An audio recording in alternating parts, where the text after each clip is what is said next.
Bonjour tout le monde, allez on plonge tout de suite dans le vif du sujet pour ce nouveau décryptage. Aujourd'hui, on va s'attaquer à une réalité qu'on vit absolument tous au quotidien, mais sous un angle franchement qu'on a tendance à complètement ignorer. On va parler des dangers cachés du télétravail. Et oui, ce petit confort de bosser depuis le canapé, ça pourrait bien être, sans qu'on s'en rende compte, la faille la plus massive et la plus vulnérable pour la sécurité de nos entreprises. Alors, notre installation de télétravail est-elle vraiment sécurisée? C'est la grande question.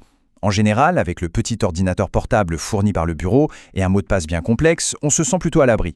À la maison, après tout, le danger semble tellement loin. Mais attention, cette analyse risque de changer radicalement notre perception de la sécurité à domicile. Ce qu'on va découvrir ensemble montre vraiment à quel point un simple salon peut se transformer en une énorme porte d'entrée.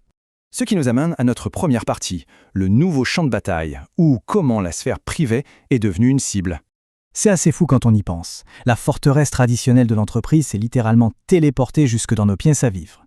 La ligne de front a changé et c'est une certitude, les cybercriminels l'ont parfaitement compris.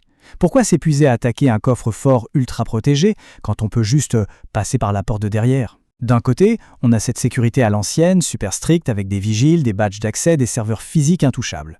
Et de l'autre, la nouvelle réalité.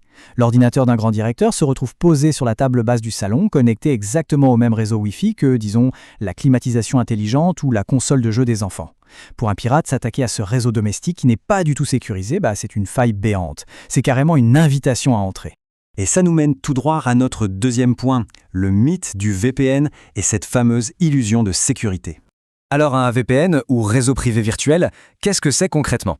Au sens strict, c'est un outil qui va chiffrer la communication. C'est un peu comme un tunnel blindé qui protège le voyage des données entre l'ordinateur et l'entreprise. Mais attention, la nuance est absolument cruciale ici. Le VPN ne protège pas du tout la santé de l'ordinateur en lui-même. Il sécurise la route, oui, mais pas le point de départ. Face à nos réseaux domestiques ultra vulnérables, on nous vend souvent ça comme une solution magique. Mais la réalité, elle est bien plus complexe que ça.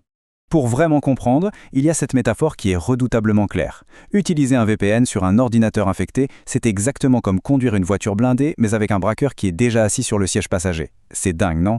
Si un virus a réussi à se faufiler à cause d'une clé USB ou d'un site de streaming un peu douteux, eh bien le VPN devient un tunnel infecté. Ça lui offre une autoroute directe, rapide et même chiffrée depuis le canapé jusqu'au serveur central de l'entreprise. Ah, et petite parenthèse, il faut vraiment se méfier des faux VPN gratuits. Bien souvent, ce sont des simples outils conçus pour espionner et intercepter nos données. Passons maintenant à une autre menace majeure, le danger du shadow IT. Bon, si le VPN c'est un problème technique, là on va parler d'un problème purement comportemental. Ce sont nos petites habitudes de tous les jours qui font peser un risque absolument massif. Ce qu'on appelle le shadow IT ou l'informatique de l'ombre, c'est quand on utilise des outils numériques ou des comptes personnels pour le travail, et ça sans l'accord de l'entreprise. Alors, soyons honnêtes, ça part presque toujours d'une bonne intention. On veut juste finir un dossier le soir à la maison pour avancer, mais le truc, c'est qu'en contournant les outils officiels, on crée une brèche de sécurité monumentale.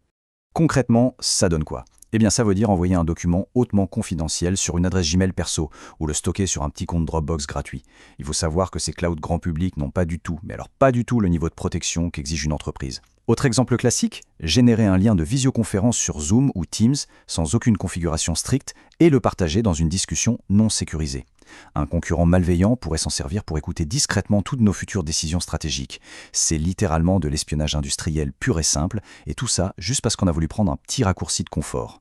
Ce qui nous amène à un cas d'école assez terrifiant, le rebond par l'imprimante.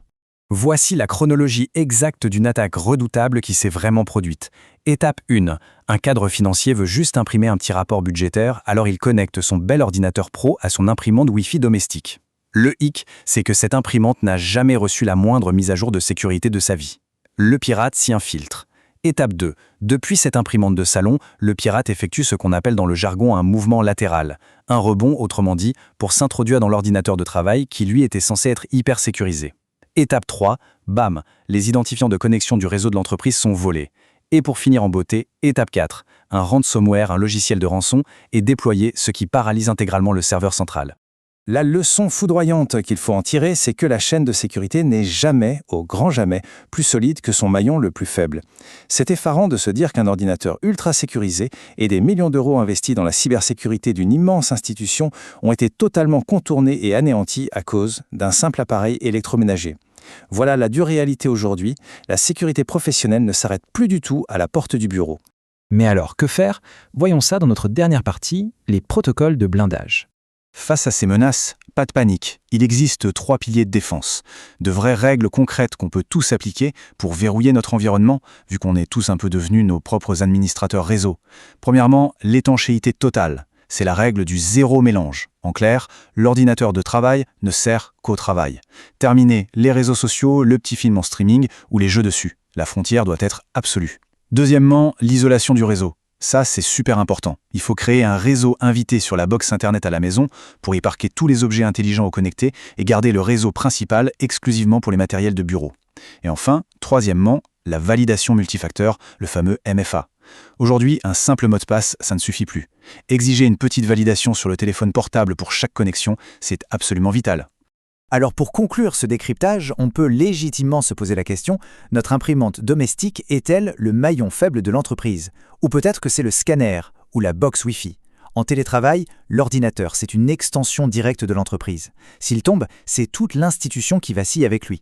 Il est grand temps de repenser nos réseaux à domicile, de mettre en place ces protocoles et surtout d'arrêter de laisser une simple connexion de salon être le point d'entrée VIP des cybercriminels. Un immense merci d'avoir suivi cette analyse et à très vite pour une nouvelle plongée passionnante au cœur des sujets qui transforment notre monde.